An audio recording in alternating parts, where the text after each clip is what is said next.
Once there was a very wealthy and respected family.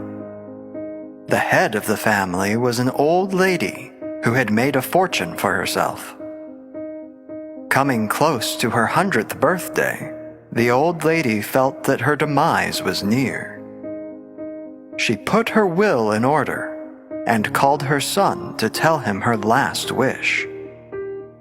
The old lady said, "My son, it is already the hour for me to leave you. Don't be sad. I have lived a long, happy life. I have only one request. At the funeral, put my old shoes into the coffin. They may not be beautiful anymore, but I like them very much." Then she gave him a small envelope and said, "Open it when I am gone." Soon, the old lady passed away. On the day of the funeral, a lot of people came, everybody wanting to honor this respected family. And then, when the coffin was being lowered, the son stopped the proceedings and said, "Wait! Mom wanted me to put these old shoes in with her." The man took out a pair of hideously ugly, crumbling and rumpled shoes. One of the attendees was distraught. "How is this possible, to put these wretched things into the coffin of a respected lady? What lack of respect!" The son insisted, "But it was her last wish. Let's ask the priest." However, the priest was also against it. "No way! I can't let this happen. It will ruin the whole ceremony." The son was watching the funeral proceed and was suffering from doing nothing. He couldn't fulfill his mother's last wish. By chance, he put his hand into his pocket and found there an envelope. The man opened it and read a short letter. "My son, now all our wealth is yours. I know they didn't allow you to fulfill my request today to put my old shoes in with me. Remember this moment. After all, you won't be able to take even the smallest thing with you. That's why you must manage our wealth wisely and never place it at the center of your life." In the pursuit of material wealth, remember that there are things more precious than money. Because wealth is temporary, but the memory of good deeds is eternal. In a hospital in a small town, two young women, Rose and Lily, gave birth to their sons on the same day. Young mothers were happy and dreamed about the future of their sons lying in the Word. "When my son grows up, I want him to become a famous person, a musician or a designer," Rose said. "And I would like my son to become a kind person. I want him to love and honor me and other people," Lily replied. 3 decades have passed. Rose and Lily got into the hospital again, but this time for a different reason. They both needed the heart treatment. They met in the Word and were delighted to see each other, as if they were old friends. "Rose," Lily asked with interest, "tell me about your son." "Oh, he became a famous pianist," Rose replied proudly. "He often travels around the world and gives many concerts. He's a very busy person. And what about your son?" "Well, my son is a worker," Lily smiled. "He makes parts for airplanes. He's got 2 sons already. We all live as a big family." "Oh yes, you're not that lucky," Rose smirked. "Your son has become a simple, unknown person, like millions of other people." Lily's son showed up the same day to visit his mom and brought some food, while Rose didn't have visitors because her son was at his concert. The next day, Lily's son came again.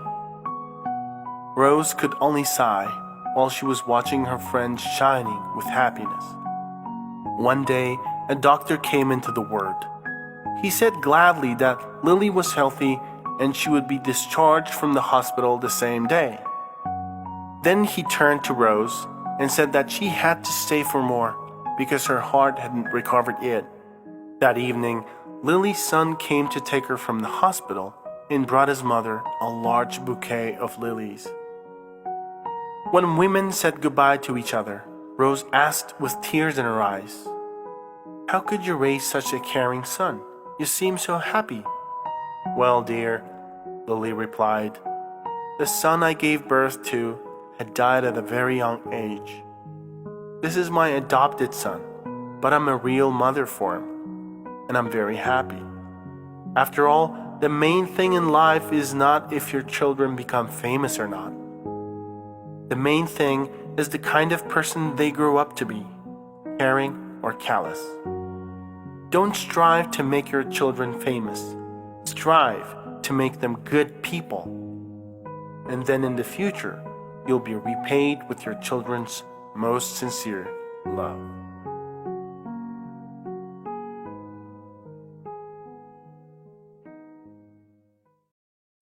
Wiping the sweat from her brow, the mother of two came out of the bathroom. The tiles and sink were shining like brand new. Kids' room was next to be cleaned. The woman cautiously looked in the room and saw a huge hut made of sheets and blankets.